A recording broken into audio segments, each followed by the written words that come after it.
Hello everyone welcome back to my YouTube channel. तो guys आज बहुत दिन धरी भिडिओ दिया नासिलो, तो भाविছো एतियार পৰা আকৌ মই डेली भिडिओ दिया स्टार्ट কৰিম। एंड आई होप আপোনালোকে চাই ভাল পাব আৰু মোক সাপোर्ट কৰিব।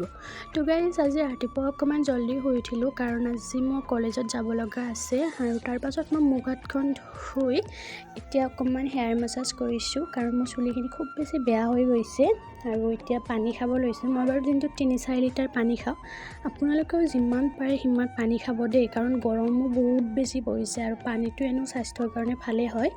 তাৰ পাছত মই আহিলো या কিচেন ডিপাৰ্টমেন্টত লুচি বনাবৰ কাৰণে। ভন্টিহতে বলে আজি টিফিনত লুচি নিব, তো হে তাকে বনাই দিছো জলদি জলদি কাৰণ মই কলেজত যাব লাগে আৰু লুচিৰ লগত বেলেগ একো নাই বাৰু। ঘৰতে মাই বনাই থোৱা আমৰ আচাৰ দিছো আৰু এয়া মই গা মূৰ ধুই আহিলো। এতিয়া কলেজত যাব ৰেডি হ'ম আৰু এনেকৈ মোৰ আজি ৰাতিপুৱাৰ সময়খিনি পাৰ হৈ গ'ল। লগ পাম অন্য এটা ভিডিঅ'ত। বাই।